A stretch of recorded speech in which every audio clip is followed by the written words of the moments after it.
ہم نے قرآن کریم کی جو بہت ہی چھوٹی سی ایک آیت کا ٹکڑا آپ کے سامنے تلاوت کیا ہے، اسی پر ہم کچھ باتیں آپ کے سامنے رکھیں گے۔ اللہ تبارک و تعالیٰ نے فرمایا کہ وَإِن تَعُدُّوا نِعْمَةَ اللَّهِ لَا تُحْصُوهَا۔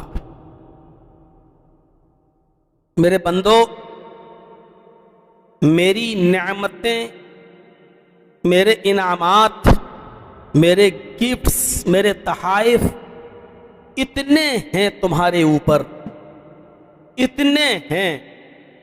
کہ اگر تم ان کو گننا چاہو اور شمار کرنا چاہو اور لکھنا چاہو تو تم ان کو شمار نہیں کر سکتے، گن نہیں سکتے۔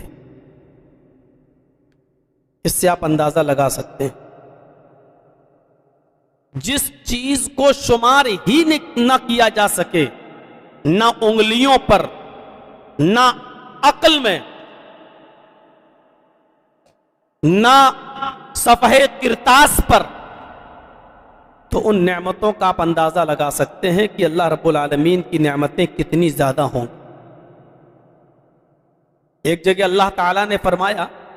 بس اس سے آپ اندازہ لگا سکتے ہیں کہ قُلْ لَوْ كَانَ الْبَحْرُ مِدَادًا لِكَلِمَاتِ رَبِّ، اے نبی کہہ دو کہ روئے زمین پر پوری کائنات میں جتنا بھی سمندر ہے، جتنا بھی پانی ہے، اس سارے کے سارے پانی کی سیاہی بنا ڈالو، روشنائی بنا دو۔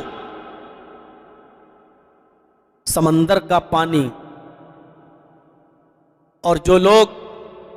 جغرافیہ پر، بھگول پر نظر رکھتے ہیں، ان کو اچھی طریقے سے معلوم ہوگا کہ دنیا کے جس حصے میں ہم اور آپ رہتے ہیں، خشکی میں، اس کا 3 گنا زیادہ پانی ہے۔ اس دنیا کے اگر 4 حصے کر دیے جائیں تو 3 حصہ پانی ہی پانی ہے۔ جس حصے میں ہم اور آپ دنیا رہ رہی ہے وہ 1 حصہ ہے۔ اور پھر سمندر کے پانی کو الگ کریے، تالاب کا پانی الگ کیجئے، ندی کا پانی، جھرنے کا پانی، پوکھرے کا پانی، جمنا کا پانی، گنگا کا پانی، آپ کے سمر کا پانی، ہینڈ پائپ کا پانی، کنویں کا پانی، الغرض جتنا بھی پانی ہے، اس سارے کے سارے پانی کی اگر سیاہی بنا ڈالی جائے اور روئے زمین پر جتنے درخت ہیں ان درختوں کو کاٹ کر ان کی قلمیں بنا ڈالی جائیں، اور روئے زمین پر جتنا کاغذ ہے اس کی کاپیاں بنا ڈالی جائیں، نوٹ بکس بنا ڈالی جائیں، پھر اللہ کہتا ہے کہ پھر ان کاپیوں پر، ان قلموں سے اور سمندر کی بنی ہوئی، پانی کی بنی ہوئی سیاہی سے آپ ہماری نعمتوں، ہمارے انعامات کو لکھنا شروع کر دیجئے آپ، تو سمندر کا پانی خشک ہو جائے گا، قلمیں گھس جائیں گی، کاغذ بھر جائے گا، لیکن تم اللہ رب العالمین کی نعمتوں کو نہیں گن سکتے ہو، پورا نہیں کر سکتے ہو۔ اس سے آپ اندازہ لگا سکتے ہیں کہ اللہ رب العالمین کی نعمتیں کتنی کثیر تعداد میں ہیں ہمارے۔ آپ اللہ کی حمد، اس کی ثنا بیان نہیں کر سکتے۔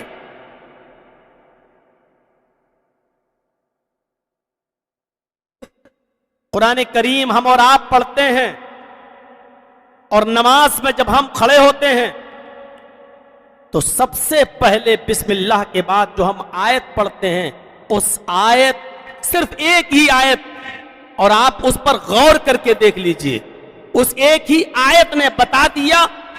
کہ اللہ رب العالمین اپنی نعمتوں کی فراوانی میں کتنا فراخ ہے، کتنا کشادہ ہے۔ الحمدللہ رب العالمین، وہ چاہتا تو کہہ سکتا تھا الحمدللہ رب المسلمین، وہ چاہتا تو کہہ سکتا تھا الحمدللہ رب المومنین، وہ چاہتا تو کہہ سکتا تھا الحمدللہ رب الجن، وہ چاہتا تو کہہ سکتا تھا الحمدللہ رب الانس۔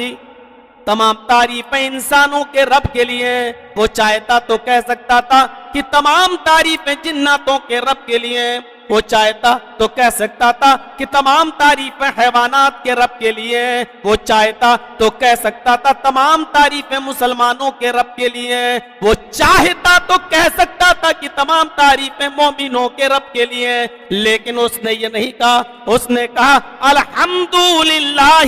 رب العالمین، تمام تعریفیں اس اللہ کے لیے جو دونوں جہان کا رب ہے، جو ساری کائنات کا رب ہے، جو ہندوؤں کا بھی رب ہے، مسلمانوں کا بھی رب ہے، سکھوں کا بھی رب ہے، یہودیوں کا بھی ہے، عیسائیوں کا بھی ہے، بدھسٹوں کا بھی ہے، انسانوں کا بھی ہے، جناتوں کا بھی ہے، حیوانات کا بھی ہے، نباتات کا بھی ہے۔ وہ رب المسلمین نہیں ہے، وہ کیول رب المومنین نہیں ہے۔ الحمدللہ رب العالمین، تمام تعریفیں اس اللہ کے لیے ہیں جو ساری کائنات کا خالق ہے، جو دونوں جہان کا رب ہے۔ جس طریقے سے تمہیں محنت و مشقت کرنے کے بعد وہ دو روٹی تمہیں مہیا کرتا ہے، وہ دو روٹی تمہیں کھلاتا ہے، اسی طریقے سے وہ سمندر کے اندر رہنے والی اس وہیل مچھلی کو بھی بھوکا نہیں سونے دیتا، جس کا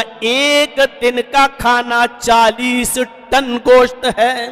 40 ٹن گوشت وہ اس کو بھی کھلاتا ہے، اور وہ اس چیونٹی کو بھی بھوکا نہیں سونے دیتا ہے جو معمولی سی خوراک کھاتی ہے، لیکن اس کی ناک میں اللہ نے سونگنے کی اتنی شکتی، اتنی طاقت دے رکھی ہے کہ ہم تو بغل میں لگائے ہوئے آدمی کا عطر نہیں سونگ سکتے ہیں، لیکن وہ چھوٹی سی چیونٹی اپنی غذا کو تلاش کرتے کرتے 2 منزل کی دوری پر پہنچ جاتی ہے، اور وہاں پر رکھی ہوئی سویٹ اور اس مٹھائی تک پہنچ کر اس کو حاصل کر لیتی ہے۔ ہم نے دیکھا ہے کہ ہماری ناک اتنی تیز نہیں ہے، اللہ رب العالمین اس چیونٹی کو بھی بھوکا نہیں سونے دیتا ہے۔ میرے بھائیو، الحمدللہ رب العالمین، تمام تعریفیں اس اللہ کے لیے جو ساری کائنات کا خالق ہے، وہ پورے وشو کا اور پوری کائنات کا خالق ہے، صرف مسلمانوں کا نہیں۔ یہ اس کی ربوبیت ہے، یہ اس کی نعمت ہے کہ وہ سب کو دیتا ہے، سب کو،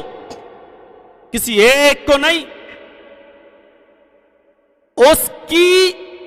یہ نعمت سب کے لیے عام ہے۔ ہم کس کو کھلاتے ہیں؟ چند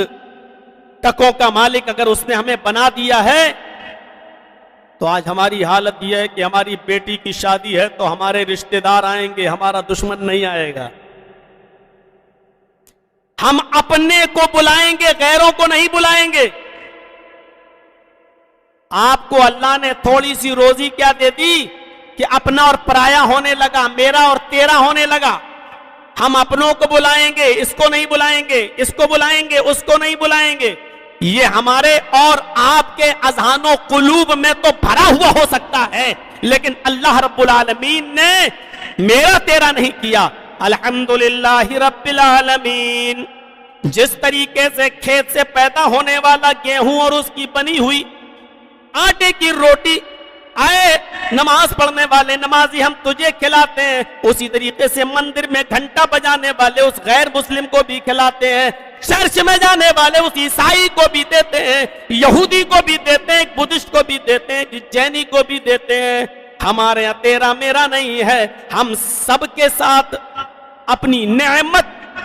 کو بانٹتے ہیں، ہم نے اپنی نعمت کو عام کر رکھا ہے۔ میرا تیرا ہمارے اور آپ کے درمیان ہو سکتا ہے، اللہ رب العالمین کی نظر میں نہیں۔